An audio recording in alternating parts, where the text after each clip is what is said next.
Kanchipuram వకుడా silks నాణ్యత మా ప్రాధాన్యత. మదీనాగూడ, మియాపూర్, హైదరాబాద్ లో త్వరలో శుభారంభం.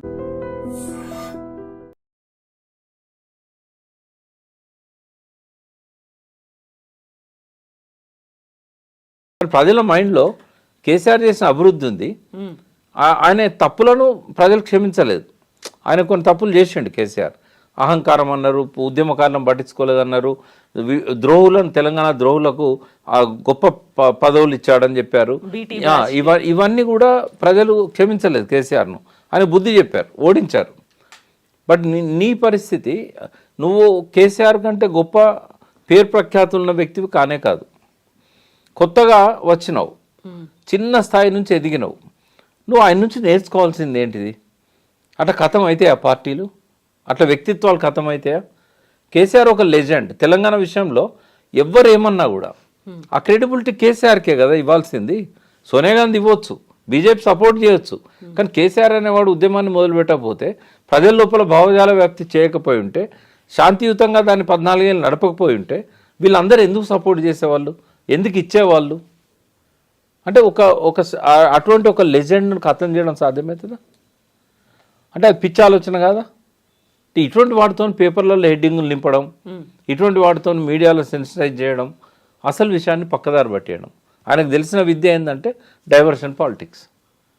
మరి ఈ రకంగా ఆయన పరిపాలన ఉంటే ఎన్ని రోజులు ఉంటాడు ఆయన? నేనే అన్నాను ఒకసారి మీ ఛానల్లో, రేవంత్ రెడ్డి రైజ్ అయ్యే మనస్తత్వం ఉన్నాడు, పరిస్థితికి తగ్గట్టుగా ఎదుగుతాడు, 10 years ఉన్నా ఆశ్చర్యపోనక్కర్లేదు అన్నాను. ఇంకా 10 months ఉంటాడు అనేది నాకు సంశయం. పరిస్థితి అట్లా ఉన్నది ఇప్పుడు.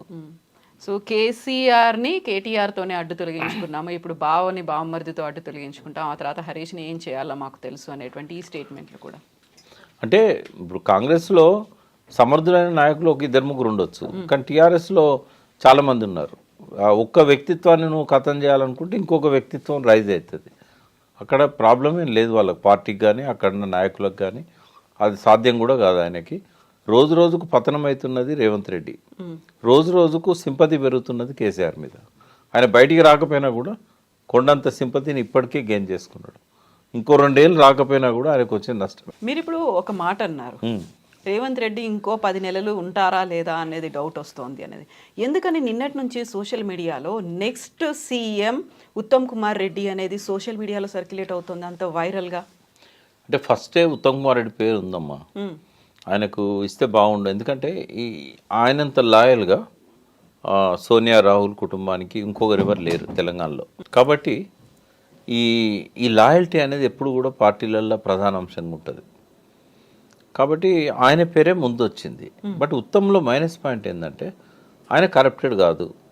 రెండవది, ఎవరిని బలవంతం చేసి పార్టీ కోసం ఫండ్స్ అడిగే మనిషి కాదు. ఎలక్షన్స్ వచ్చినప్పుడు ఇతర రాష్ట్రాలలో ఆ పార్టీకి చాలా ఫండ్స్ అవసరం ఉంటాయి. ఇప్పుడు మొన్న హర్యానా ఎలక్షన్ అయింది, జమ్మూ కాశ్మీర్ అయింది, ఇప్పుడు మహారాష్ట్ర, జార్ఖండ్, ఢిల్లీ ఇవి కాబోతున్నాయి. అయితే ఈ ఎలక్షన్స్లలో ఫండింగ్ అనేది చాలా చాలా ఇంపార్టెంట్. అది రేవంత్ రెడ్డి చేయగలుగుతాడు. కాబట్టి ఈ ఎలక్షన్స్ అయ్యేదాకా ఆ రేవంత్ రెడ్డిని ఆ రకంగా ఉపయోగించుకొని, ఈయన కాంగ్రెస్ పార్టీకి ఈయన పాలనా విధానం కావచ్చు, ఈయన ఆలోచన ధోరణి కావచ్చు, రోజు రోజుకు నష్టం చేస్తున్నది అనేది వాళ్ళకున్న రిపోర్టు. ఎవ్రీడే రిపోర్ట్స్ పోతుంటాయి. వాళ్ళకు ఉండే నెట్వర్క్ వాళ్ళకు ఉంటుంది, ఇండిపెండెంట్ నెట్వర్క్ ఉంటుంది. అసమ్మతివాదులు కూడా రిపోర్ట్స్ పంపిస్తూ ఉంటారు. రెండింటిని బేరేజ్ వేసుకొని చూసినప్పుడు ఏంటంటే, రాబోయే రోజుల్లో మున్సిపల్ ఎన్నికలున్నాయి, లోకల్ బాడీస్ ఎన్నికలున్నాయి, పార్టీ కింద నుంచి మనం పటిష్టం చేయాలి. బట్ ఈయన చేస్తున్న పద్ధతి చూస్తే డైల్యూట్ అవుతున్నది. హైదరాబాద్లో అసలే పార్టీ బలహీనంగా ఉంది. ఇక్కడ ఎమ్మెల్యే సీట్ ఒక్కడు కూడా రాలేదు వాళ్ళకి. అవుట్స్కట్స్లో ఒక మల్లెడ్డి రంగారెడ్డి తప్ప, అది కూడా ఆయన వ్యక్తిగత ఇమేజ్తో 3 సార్లు ఓడిపోయిండు, 2 సార్లు. ఆయనకున్న లాస్ట్ టైం కూడా కేవలం 200-300 ఓట్లతో పోయిండు. ఆ సింపతితో మల్లెడ్డి రంగారెడ్డి గెలిపించారు. పార్టీ మీద సింపతి కాదు అది. కాంగ్రెస్ పార్టీ నామరూపాలు లేకుండా పోయింది సిటీలో. కార్పొరేటర్స్ కూడా ఎక్కువ 1 or 2 తప్ప గెలవలేని పరిస్థితి, ఒక్కడే గెలిచినట్టున్నాడు. అయితే ఇట్లాంటి సిచ్యువేషన్ ఉన్నప్పుడు ఆ గెలిచిన అతను కూడా మళ్ళీ బీఆర్ఎస్లోకి వచ్చాడు. సో నెక్స్ట్ ఎలక్షన్స్లలో ఆ పార్టీని బలోపేతం చేయాలంటే ఎక్స్ట్రా ఎఫర్ట్స్ పెట్టాలి. పోనీ పార్టీ ఎక్కువ మంది కూడా ఎమ్మెల్యేలు అందులో కలిసిన వాళ్ళు కాదు. ఇప్పుడు ఎక్కువ మంది బీఆర్ఎస్ ఎమ్మెల్యేలు గెలిచిన వాళ్ళంతా బీఆర్ఎస్లోనే ఉన్నారు. ఒక ప్రకాష్ గౌడ్, గాంధీ ఇట్లాంటి ఒక 2-3 పోయి ఉండొచ్చు, కానీ ఎక్కువ మంది ఇక్కడ ఉన్న వాళ్ళందరూ కూడా బీఆర్ఎస్తోనే ఉన్నారు. ఈ సిచ్యువేషన్లో హైదరాబాద్ మేయర్ టార్గెట్ చేసినప్పుడు ఎట్లా వస్తుంది మేయర్, కార్పొరేటర్స్ ఎట్లా గెలుస్తారు? అంటే ఇదంతా చూసినప్పుడు ఏంటంటే పార్టీకి కొంచెం ఆలోచనలు మొదలైనాయి. రెండవది రూరల్లో కూడా పర్ఫార్మెన్స్ బాగాలేదు. ఎందుకంటే పథకాలు ఇవ్వలేకపోవడం. ఇప్పుడు రైతులను ఎక్కువ ఉన్నది రూరల్లో రైతులే. 62 లక్షల కుటుంబాలు అంటే ఏంది? నువ్వు రైతు బంధు చేయకపోతే వాళ్ళు ఓట్లు వేస్తారా? అంత కేసీఆర్ బెటర్, 5,000 ఇచ్చినా కూడా టైంకి ఇచ్చిండు అని అంటారు కదా. ఆయన బాధలేందో ఆయన పడ్డాడు. మళ్ళీ పోనీ అప్పులు చేయకుంటే ఏమైనా ఉన్నాడా? ఇప్పటికి 80,000 కోట్లు అప్పు అయింది. కేసీఆర్ని అప్పుల పాలు చేసిండు, అప్పుల కుప్ప చేసిండు అని తిట్టాడు. ఇదే రేషియోలో ఆయన అప్పులు చేసుకుంటూ పోతే ఆయన 6 లక్షల కోట్లు చేస్తే 10 లక్షల కోట్లు చేయాల్సి వస్తుంది. ఆయన ఏమో అప్పులు చేసి ఆయన డెవలప్మెంట్ యాక్టివిటీస్ మీద పెట్టాడు. ఈయన అప్పులు చేసి పథకాలకు డబ్బులు ఇస్తున్నాడు. అంటే ఆయన చేసిన దానివల్లనేమో రెవెన్యూ పెరిగింది. 50,000 కోట్ల రాబడి నుంచి 1,50,000 కోట్లకు పోయింది రాష్ట్ర బడ్జెట్. ఈయన చేసిన దానివల్ల రెవెన్యూ తగ్గింది. ఈ వడ్డీలకు వాటికే ఈ పథకాలకే సరిపోతూ ఉన్నాయి. అంటే ఒక అనుభవం లేదు, ఒక విధానం లేదు, ఒక థింక్ ట్యాంక్ లేదు, ఉన్నదో లేదో మనకు తెలియదు. బట్ ఎవరైతే ఏం అడ్వైజ్ ఇస్తున్నాడు కనబడతలేదు. పోనీ అధిష్టానం ఏమన్నా ఆయన ఒప్పించేమన్నా మంచి నిర్ణయాలు తీసుకుంటామా? వాళ్ళ అనుభవజ్ఞులు. ఇప్పుడు సెంటర్లో ఉన్న కాంగ్రెస్ పార్టీ అనేది 100 ఏళ్ళకు పైన చరిత్ర ఉన్నది. అలా చాలామంది జయరాం రమేష్ లాంటి వాళ్ళు, ఇట్లాంటి మేధావులు చాలామంది ఉన్నారు. మరి వాళ్ళన్నా గైడ్ చేయాలి ఈయనను. ఇంకోటి ఇండిపెండెంట్ సీఎం కానే కాదు, ఏ డిసిషన్ తీసుకోవాలన్నా కూడా ఇప్పటివరకు కనీసం కార్పొరేషన్ చైర్మన్లను పెట్టే ఈ అధికారం లేదు ఈయనకు. ఇప్పుడు 10 నెలలు అయినా కూడా క్యాబినెట్ ఎక్స్పాన్షన్ చేయలేదు. అసలే మంత్రివర్గంలో తక్కువ మంది ఉంటారు తెలంగాణలో. ఉన్నదే మొత్తం సీఎంతో కలిపి 18 మంది. అందులో 6 వేకెన్సీలు పెట్టాడు. అంటే దాని అర్థం ఏంటంటే is not an independent CM. He cannot take his own decisions. మరి ఇట్లా ఉన్నప్పుడు ఎట్లా ప్రజలకు నమ్మకం వస్తుంది? పార్టీ ఎట్లా బలోపేతం అవుతుంది? మరో పక్కన 2-3 వర్గాలు కొట్టొచ్చినట్టు కనబడుతున్నాయి ఆ పార్టీలో. వాళ్ళు ఎప్పుడు ఎటు జంప్ అవుతారో తెలియదు. ఈయనకు ఉన్న మెజార్టీ ఎంత? 5 సీట్లు. ఏది ఏమైనా జరగవచ్చు కదా.